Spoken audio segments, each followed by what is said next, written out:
Ngerti? Ya. Oke.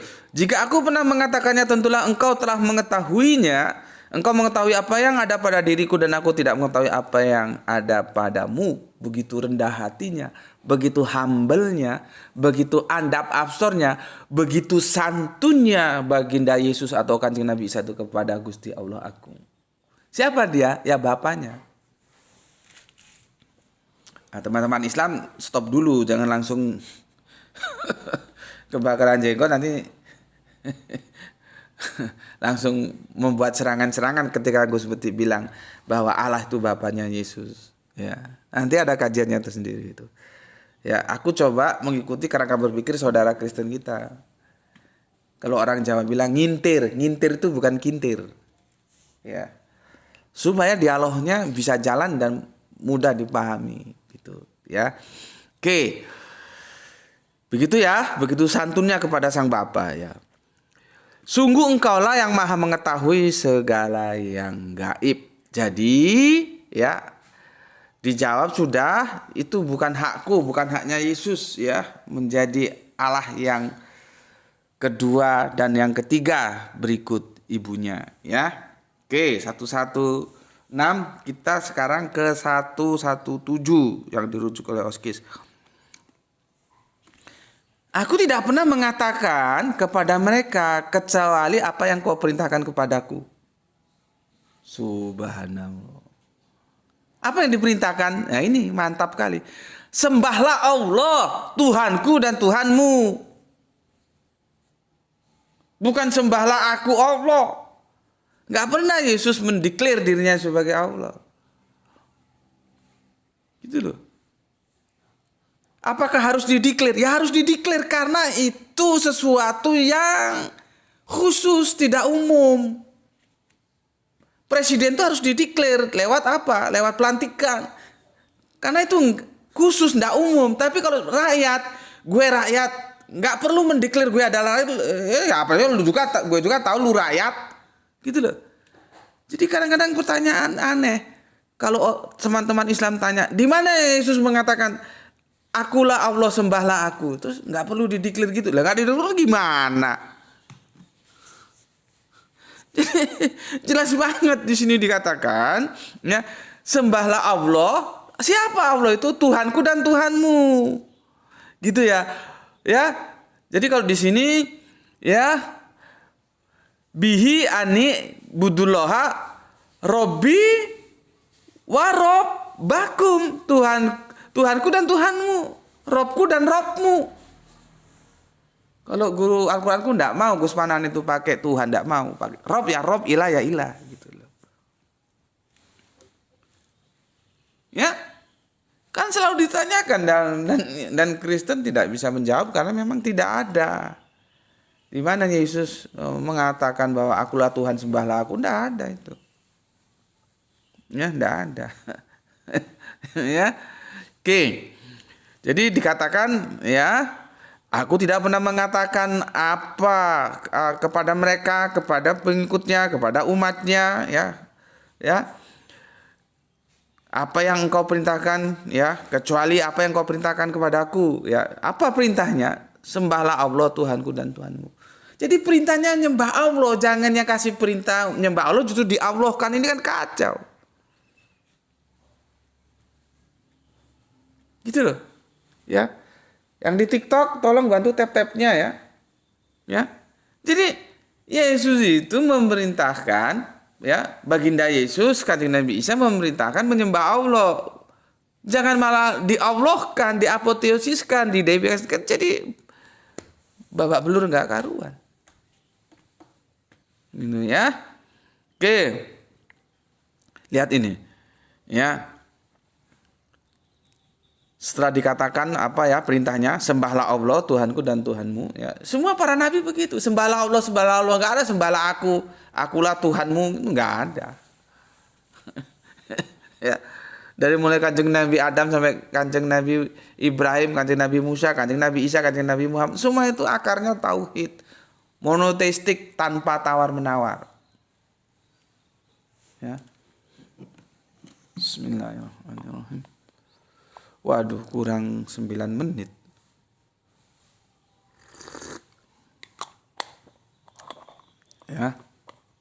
Tapi nggak apa-apa. Nanti ini ayat berikutnya itu apa kok?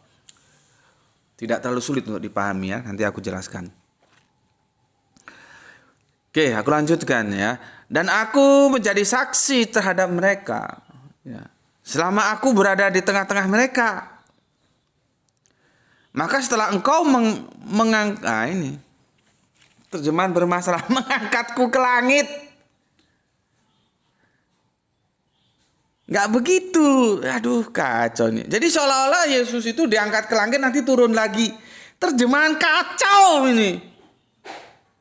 Ya. Nggak ada mengangkatku ke langit. Di sini aku ya atas mereka menjadi saksi apa selama aku di antara mereka. Maka setelah engkau mewafatkan aku, tawafaitani. Itu mewafatkan bukan mengangkat. Ya Allah ya Robbi, bagaimana umat nggak jadi keblangsak. Coba kamu lihat Androidnya itu. Mengangkatku ke langit dari mana? Diksi mengangkatku ke langit. Sedangkan aslinya itu adalah ya tawafaitani yang artinya mewafatkanku. Wafat Kanjeng Nabi saya itu wafat. Lu masih ngotot mau turun lagi. Lu korban terjemahan ini. Kanjeng Nabi Isa ke langit itu ada dalam perspektif kekristenan dan itu pun bermasalah antara karena original teksnya di Yunaninya ini teman-teman Kristen silakan cek ya. Jangan diterjemahkan kamu jadi korban terjemahan lagi nanti. Itu uranon, bukan paradiso. Kalau paradiso itu surga, kalau uranon itu langit. Gitu loh. Tapi kan yang dipahami saudara-saudara Kristen kita ya tanpa mengurangi rasa hormat, ya Yesus sekarang ada di surga, padahal teksnya itu bukan kalau surga itu Yunaninya paradiso. Paradise jadi Inggris. Kalau di sini ada paradise juga, ya. Jadi beda paradiso dan uranon itu beda. Teksnya itu uranon artinya langit, diangkat ke langit bukan ke surga. Cuman kan dogma yang dibangun ya diangkat ke surga mempersiapkan tempat di sana di rumah Bapa nanti menjemput kalian untuk diajak ke surga bareng-bareng. Cobalah ya lihat teks originalnya. Itu paradiso atau uranon. Beda. Makanya kan gue mengkritik ya ketika kita mendiskusikan Yohanes 1:14 itu ya. Ketika firman menjadi manusia, bukan manusia. Itu teksnya itu adalah sak itu daging, kalau manusia itu antropos. Lah kalau antropos sama daging aja dipukul rata, ya babak belur akhirnya. Makanya ada teman Yahudi bilang ya, dogma disuntikkan, kitab suci dirubah. Nah, ini berbahaya sudah. Aku pernah lihat kajian jadi aku ini nggak alergi kajian dari siapa. Dari Yahudi aku ikuti, dia bilang berbahaya kalau beragama itu dogma itu nggak usah ditanya namanya dogma. Disuntikkan kitab suci dirubah. Babak belur gue. Sama dengan ini, nggak ada diksi ya diangkat ke langit itu dari mana? Ayo ini dari mana ini diangkat ke langit? Tanya pakar-pakar Al-Quran sana, tawafaitani itu apa artinya? Apa diangkat ke langit? Langit itu sama bahasa Arabnya. Karena ini sudah dijejeli ya. Kanjeng Nabi Isa diangkat ke langit nanti turun lagi. Itu adalah pemahaman saudara Kristen kita. Sebagai orang Islam kita menghormati saja, bukannya mengimani. Bismillahirrahmanirrahim.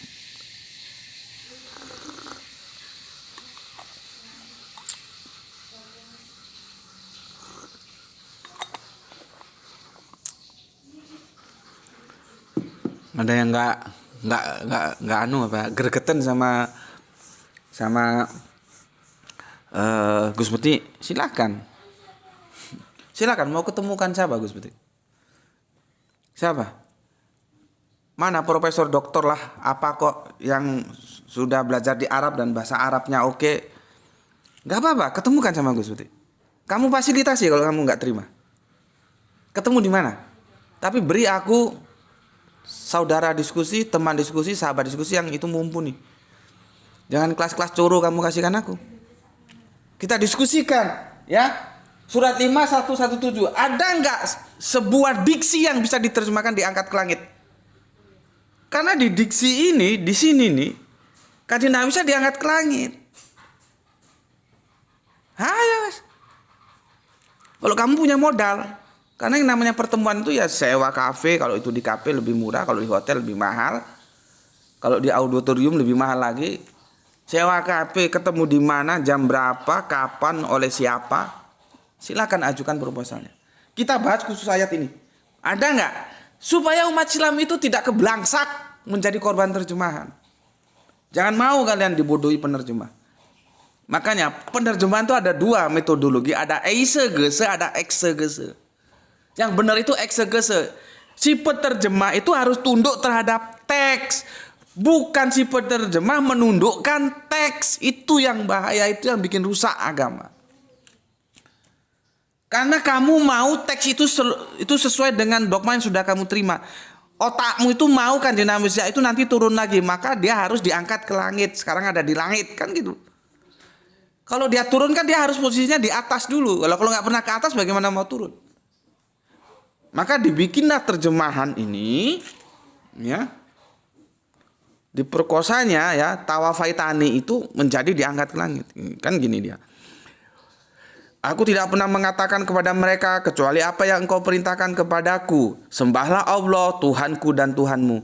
Dan aku menjadi saksi terhadap mereka selama aku berada di tengah-tengah mereka. Ya. Maka setelah engkau mengangkatku ke langit, dari mana diksi engkau mengangkatku ke langit itu loh, suka Hongkong apa? Mana para mufasirin tuh? Kenapa ini nggak diluruskan ini? Kalau gue sih ngeluruskan, yang nerima, yang dengar, sampainya paling ya tingkat level YouTube, level TikTok, dan itu jarang. Viewernya bukan viewer yang spektakuler, karena di sini kajiannya pakai otak, bukan yang hohi ya. Yang sekali tayang 100.000 penonton, nggak begitu. Di sini terbatas. Maka aku minta kalian-kalian yang punya otoritas yang secara sosial lebih diakui secara ulama. Kalau gue kan baru, bukan ulama. Ngomong dong bahwa terjemahan ini bermasalah. Gitu loh, kerjasama kita mencerdaskan umat.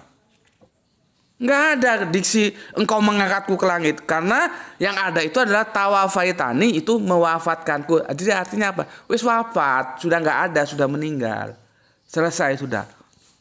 Ya, engkaulah yang mengawasi mereka dan engkaulah yang maha menyaksikan segala sesuatu. Klop. Jadi peristiwa apoteosis, peristiwa deifikasi, peristiwa pengangkatan Yesus menjadi sesembahan yaitu Allah, itu terjadi ketika beliaunya sudah wafat. Wafat artinya nggak tahu menau.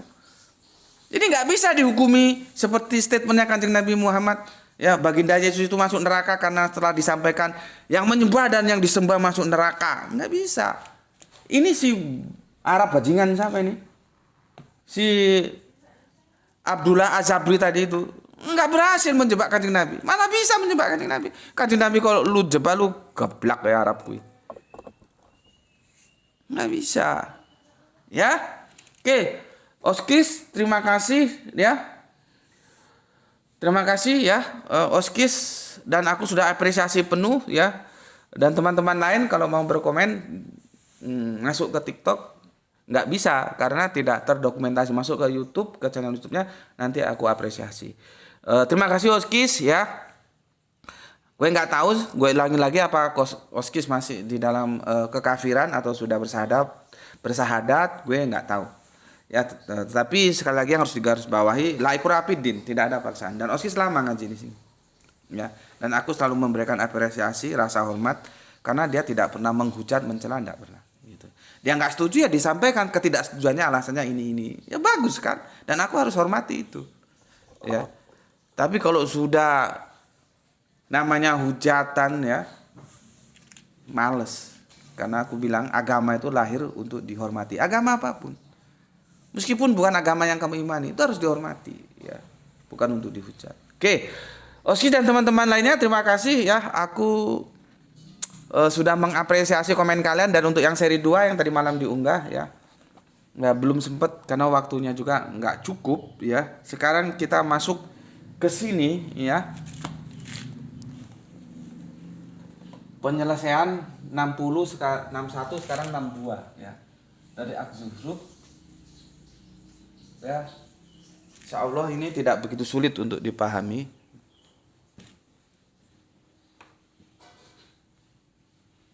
Ya. Sekarang masuk, kemarin kan 61, sekarang yang 62. Aduh, masih basah dia.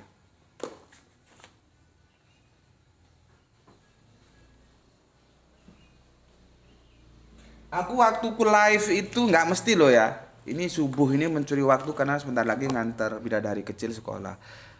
Jadi nggak bisa dipastikan waktu subuh, nggak bisa. Jadi bagi yang sudah mengikuti kan mendapatkan apa namanya itu, pemberitahuan ya kalau aku sedang live gitu ya. Jadi harus kalian aktif ya. Dan kajianku itu nggak bisa sepotong, dia harus lihat seluruhnya baru nanti dapat gambaran yang jelas. Karena kajianku berupa puzzle-puzzle. Serpian-serpian puzzle itu akan mengkerucut nanti di akhirnya. Cuman kan nggak bisa lihat akhir doang, lu nggak tahu bagaimana sejarah puzzle itu. Ya, jadi nggak ada instan di sini.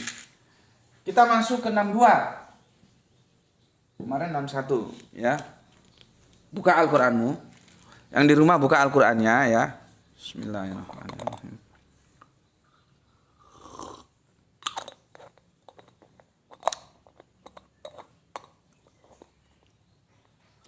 Kopi Palu ini dari Palu ini, dari Gispati ini. Kopi Aceh ditunggu-tunggu belum datang. Maybe sebentar lagi. Kopi Aceh. Ya. Gue pernah ke Aceh ya. Waktu itu diundang memberikan pembekalan terhadap mahasiswa-mahasiswa yang berprestasi di Universitas Syah Kuala. Dan pada waktu-waktu 2 hari atau 3 hari gue lupa ya. Pada waktu-waktu istirahat itu kan, kalau misalkan senja itu kan kita sudah selesai kajiannya, diajak panitia jalan-jalan. Kebetulan masuk maghrib di tengah jalan. Dari pengalamanku di Aceh, kamu kalau di Aceh sholat itu nggak usah milih-milih. Kalau di Jawa sini mungkin kita milih-milih imam yang makhrotnya enak gitu ya. Jadi kalau kita dengar gitu, enak gitu ya. Di Aceh lu nggak usah pilih, semua itu makhrotnya bagus-bagus di sana. Ya, di Aceh itu ya. Jadi masuk ke surau, ke sana sebutnya surau gitu ya, langgar ya, musola atau ke masjid manapun jos wis enak-enak gitu. Jadi nggak usah pilih-pilih ya. Dan itu sebuah yang spektakuler. Aku ngisi kajian comparative religion ya, pembekalan iman itu bersama wali kota aktif. Pada waktu itu Banda Aceh wali kotanya ibu ya, cewek. Bayangkan, masih aktif dia. Biasanya kan di tempat-tempat lain kalau udah pensiun baru mau dakwah. Nggak tahu kenapa gitu. Udah mau mampus, mau mati baru mau dakwah. Lah ketika lu punya jabatan, tanda tangan lu masih laku, lu diem bae. Nanti sudah mau mampus, sudah MPP masuk, apa MPP itu? Masuk pensiun apa lupa aku. Sudah pensiun, lu baru dakwah. Ya. Ini seorang ibu wali kota Banda Aceh nggak? Ya, Syah Kuala itu di Banda Aceh. Ya, Universitas Syah Kuala. Ikut dan dia nggak sekedar memberikan sambutan, enggak, dia juga memberikan materi yang cukup panjang. Aku materiku itu 3 jam. Jadi alhamdulillah gue masih usia yang sudah lebih dari setengah umur ya. Aku masih kuat memberikan kajian 3 jam berdiri nonstop di depan-depan mahasiswa itu. Sampai temanku kagum ya. Ya aku bilang ya alhamdulillah Allah beri kesehatan. Aku kalau ngisi kajian nggak bisa duduk begini. Aku mobile. Ke depan, ke belakang. Aku bukan tipe yang duduk di meja gini enggak. Ya. Dan aku kuat 3 jam. Oke. Rungkat lagi. Ya. Sebentar. Ini biasanya masalah teknik. Siarkan live Anda karena kesalahan internet. Iya.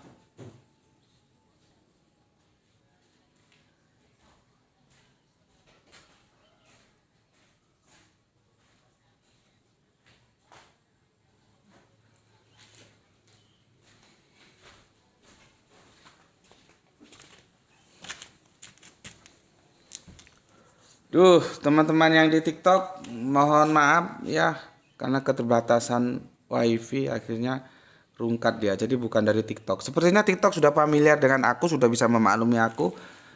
Walaupun aku sering menggunakan diksi goblok, itu bukan berarti hujatan. Ya, memang begitu, dan teman-teman santri saya sudah pada tahu. Aku ingin membangkitkan semangat belajar kalian. Gitu loh. Untuk yang di TikTok ya, mohon sorry rungkat karena teknis ya, internet, bukan dirungkat sama TikTok, bukan ya. Oke, bentar dulu. Nanti kalau aku langsung jelaskan kasihan yang di TikTok nggak tahu. Dan ini seri akhir ya, ini seri akhir, seri tamat. Bentar, ini masih sulit, ini masih lemot dia.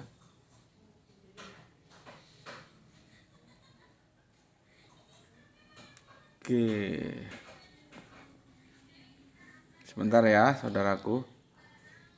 Ya, beginilah kendala teknis ya. Kendala teknis itu begini ya.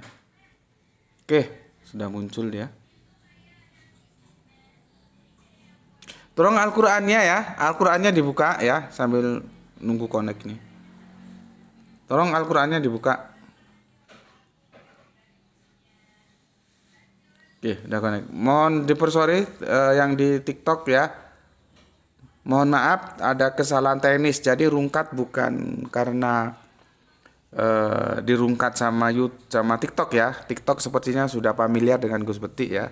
Meskipun Gus Betik sering menggunakan diksi goblok, bukan berarti itu menghujat, mencela, menghina, merendahkan, bukan.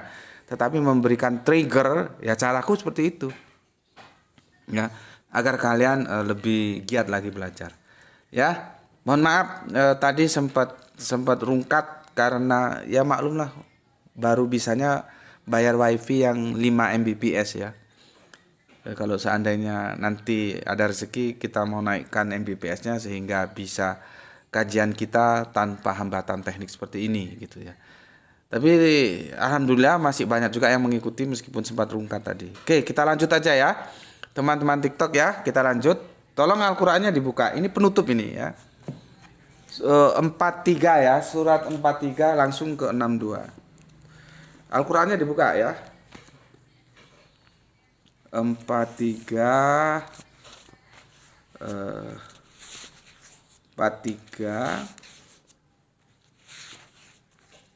Oke, alhamdulillah ketemu dia ya. Al-Qur'annya dibuka ya. Gue baca ini gampang kok, ini enggak terlalu berat ya. Bismillahirrahmanirrahim. Dan janganlah kamu sekali-sekali dipalingkan oleh Syaitan. Ya, ingat ya, apa itu Syaitan, apa itu iblis, itu beda-beda. Ya, kalau kalian nggak paham apa itu Syaitan, apa itu iblis, jadi kacau memang memahami. Nanti apa itu jin kalian juga nggak tahu. Ya, itu di kajian kita tentang episode Adam sudah aku jelaskan. Jadi dia itu awalnya disebut iblis, baru kemudian disebut setan. Jadi pada saat mana disebut iblis, pada saat mana disebut setan, itu beda-beda. Ya, konteksnya beda. Al-Quran tuh begitu rinci bahasanya. Cuman kalau kamu gebleknya nggak hilang-hilang karena nggak mau belajar, ya repot memahaminya. Makanya itu perlu baca Al-Quran gitu ya. Oke, aku ulangi ya. Dan janganlah kamu sekali-kali dipalingkan oleh syaitan. Nah, dia syaitan nggak mau, dia oleh iblis dia nggak mau, pasti nggak mau. Karena Al-Quran nggak pernah bilang begitu. Ya, pertanyaannya kenapa kok setan kok nggak iblis? Ya itu lihat di video episode Adam ya, masuk ke channel YouTube Gus Betik ya, Subhandi T Sukoco, sana penjelasannya ya. Oke. Dan janganlah kamu sekali-kali dipalingkan oleh syaitan, sesungguhnya syaitan itu musuh yang nyata bagimu. Jadi sudah diingatkan nama Al-Quran, syaitan itu bukan kawan kita, lawan kita. Jangan lawan kamu jadikan kawan, apalagi kawan kamu jadikan lawan, tambah kebelangsak 2 kali. Kalau sepak bola gol bunuh diri itu. Ya. Oke, sekarang yang 63. Dan tatkala Isa, nah ini yang gue bilang tadi. 63 ya. Di situ nggak usah dikurung Isanya, benar kalau dikurung tambah salah. 63. Tatkala Isa, kalau guru Al-Qur'an tuh enggak mau gini. Harus dikasih gini karena dia ain ya. Isa ya karena dia ain. Ya. Ya. Itu tekstual, nggak ada perdebatan di situ. Itu Isa atau bukan ya? Jelas Isa, orang sudah ditulis Isa kok. Kalau kami orang Jawa, Ngisa, itu dialeknya aja. Tapi dia kalau guru Al-Qur'an udah mau itu mesti dikasih gini, ya. Ini ain ya. Ini tulisan Arabianku juga kacau ya. Ain. Ya, sudah lama nggak belajar sorob nahu ya. Ada nun mati ketemu mim gimana, ada isar sapawi, idgham bilaguna, idgham ma'aguna, gimana cara bacanya. Itu dulu Ustadz Jaden, guru Al-Qur'an yang pertama ngajarkan, dan itu tahun 70 berapa lupa gue. Ya. Di sini Isa itu tekstual. Maka diterjemahnya sudah benar, nggak usah dikurung. Tapi ketika masuk di ayat 61 yang gue bilang tadi itu bermasalah secara metodologi terjemahan. Ini Depak seharusnya tahu itu. Karena tidak dikurung, dibuka, lepas, nggak sama. Isa di sini, ya, sama Isa di 61 itu beda. Ini harusnya dikurung di sini. Di sini memang nggak dikurung. Isa di 61 itu Isa penafsiran. Sedangkan Isa di sini Isa tekstual. Masing-masing tafsir beda, dan aku sudah menyampaikan penafsiran yang argumentatifku. Dia tidak bisa ke Isa. Kacau kalau ke Isa jadinya. Rangkaian kalimatnya itu kacau dan akan menabrak ayat-ayat lain. Ya. Nah, dan di situ sudah jadi masalah, kemarin sudah kita bahas. Ilmu itu bukan pertanda, tapi mengetahui. Wa innahu li saati. Gitu loh. Jadi dia mengetahui, ya, bukan sebagai pertanda dari saat itu. Mengetahui saat bukan pertanda saat. Ya itu tadi udah gue bilang. Ya, dogmanya sudah masuk. Tapi untungnya ini yang dirubah terjemahannya, bukan tekstualnya. Oh, nggak berani dia. Kalau tekstualnya yang dirubah, mau mampus apa? Yang dalam bahasa akademiknya disebut tahrib. Jadi dirusak, dirubah. Ya. Oke. Nggak sama Isa di sini, Isa di sini. Seharusnya Isa di sini dikurung, di sini jangan dikurung. Kalau dikurung tak masalah. Ya. Karena dia tekstual. Isa, ya. Ya. Dan tatkala Isa datang membawa keterangan, dia berkata, sesungguhnya aku datang kepadamu dengan membawa hikmat untuk, ya, dan untuk menjelaskan kepadamu sebagian dari apa yang kamu berselisih tentangnya. Maka bertakwalah kepada Allah dan taatlah kepadaku. Allah dan aku. Berarti dia Allah bukan? Ya bukan. Maka di ayat 61 kalau dipaksa oleh teman-teman Kristen kita Yesus harus jadi Allah, dia bertabrakan oleh ayat 59. Kemarin sudah aku jelaskan. Bertabrakan lagi oleh ayat 63. Ya, nanti sangat bertabrakan lagi dengan ayat 64. Apa yang dikatakan dalam 64? Sesungguhnya Allah, dialah Tuhanku dan Tuhanmu, maka sembahlah dia. Inilah jalan yang lurus. Kembalikan ke jalan yang lurus, yang seharusnya jalan orang-orang yang istiqomah. Kemarin sudah aku jelaskan di seri berapa. Kita nggak pakai jalan yang lurus, jalan yang istiqomah. Ya, itu merujuk ke surat 61 tadi itu. Yang aku sudah jelaskan, dinullah itu, Allah itu mau kita mengikuti jalan-jalan orang-orang yang istiqomah itu via kanjeng nabinya. Karena ini berbicara kekristenan, pada saat itu kanjeng nabinya siapa? Kanjeng Nabi Isa atau baginda Yesus. Kenapa? Kanjeng Nabi Muhammad belum. Masih menunggu sekitar, ada yang bilang 600-an, 6 abad atau awal abad ke-7 ya. 600-an tahun kemudian. Jadi ini cerita tentang yang sudah terjadi, gitu loh ya. Apa katanya? Sesungguhnya Allah, dialah Tuhanku dan Tuhanmu, Robmu dan Robku, maka sembahlah dia. Allah, ya, sembahlah dia, Allah. Ya, ini adalah jalan orang-orang yang istiqomah. Ya. Nanti mungkin ada permasalahan begini yang aku belum sempat copy ya. Kalau 61 itu dan sesungguhnya ya, sesungguhnya Allah ya itu benar-benar memberikan pengetahuan ya tentang saat ya. Karena itu janganlah kamu ragu-ragu tentang saat itu dan ikutilah aku gitu. Terus dia bilang kacau terjemahannya, kalau itu Allah terus ikuti aku. Kacau gundulmu ya.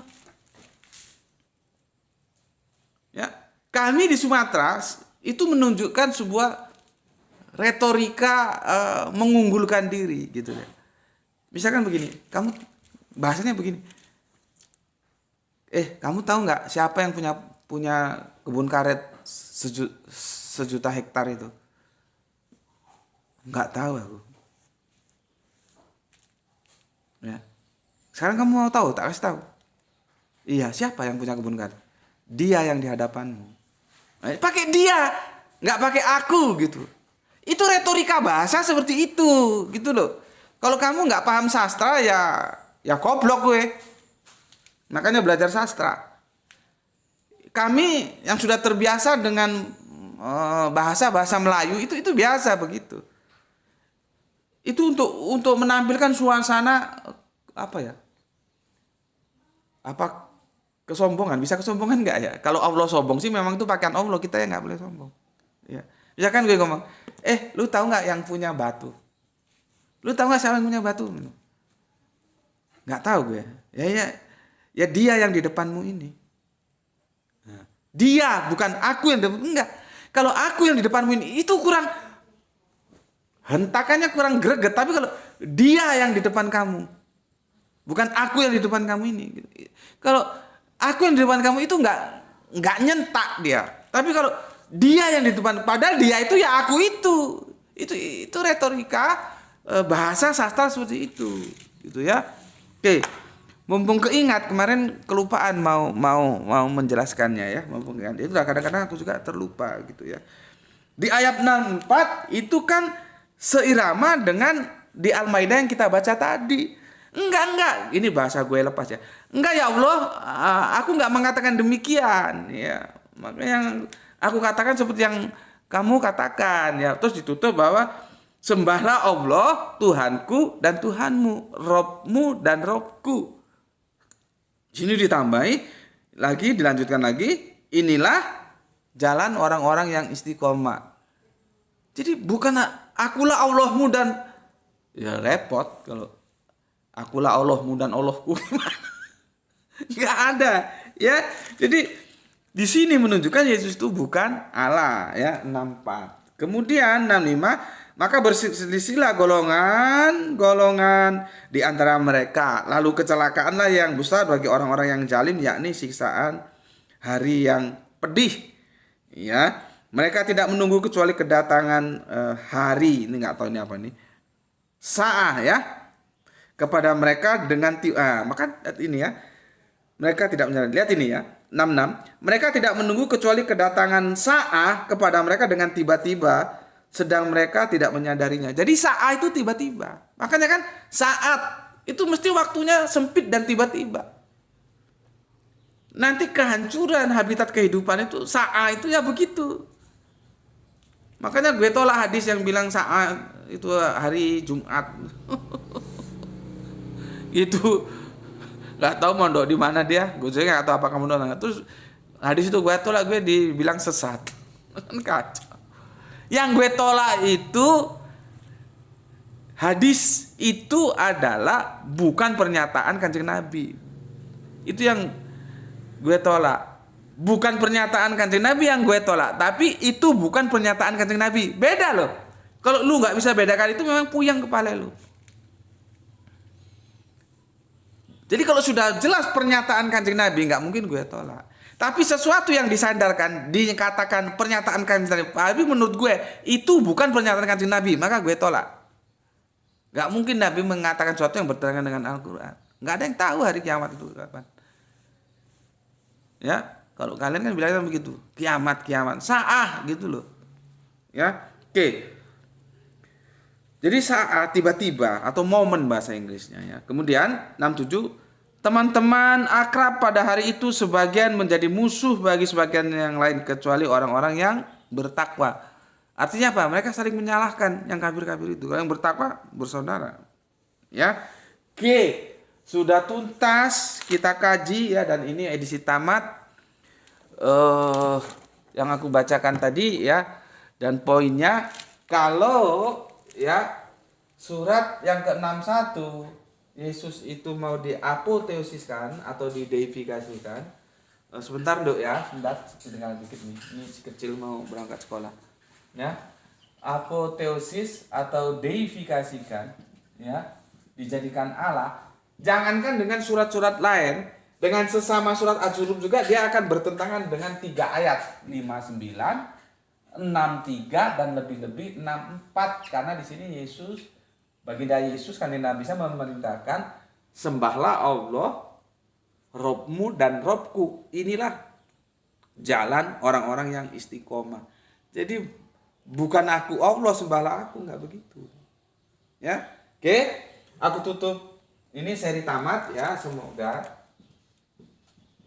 tamat ya. Semoga yang Islam juga mengerti, yang kafir juga mengerti. Nggak apa-apa, kamu tetap kafir nggak apa-apa, nggak ada paksaan kok. Tapi kalau mau bersahadat ya alhamdulillah gitu. Nggak apa-apa kamu tempat kafir, tetap kami hormati. Tapi setidaknya pahami Al-Quran secara benar. Dan ini aku bertanggung jawabkan secara akademis. Mau dihadapkan dengan siapapun nggak ada masalah, oke-oke aja. Tapi di darat ketemunya ya. Dengan siapa kamu temukan harus jelas. Jangan kelas curu kamu temukan aku untuk apa. Ya. Dari sini sudah tidak ada lagi polemik tentang ayat 60 dan 61. Oke. Mohon dipersori, dia membengkak sampai ke menit yang 23, seharusnya 1 jam jadi 1 jam 23 menit, hampir setengah jam ya. Oke. Pesan aku ya, ini sebagai seri penutup ya. Pesan aku, jaga Allah, jaga Kanjeng Nabi, jaga Al-Qur'an, ya, jaga imanmu dalam bingkai keindahan Islammu. Tetapi jangan lupa tetap memberi hormat kepada saudara kita yang memilih jalan lain, karena mereka tetap saudara kita. Ya. Semoga yang belajar dan yang mengajar mendapatkan keberuntungan ya, rezeki dan yang barokah dan kesehatan yang prima. Terima kasih untuk teman-teman yang ada di channel YouTube, sempat terganggu oleh teknis tadi ya, rungkat ya. Yang di TikTok ya, sorry yang di TikTok. Terima kasih yang di YouTube juga. Terima kasih sudah ngaji bareng Gus Peti, dan semoga kita bisa melanjutkan ke tajuk berikutnya ya. Yang belum selesai adalah Yesus itu ciptaan. Ya, itu belum selesai. Dan ini sudah selesai Az-Zukhruf ya. Sampai di sini dulu ya. Dan aku ucapkan alhamdulillahirabbil alamin.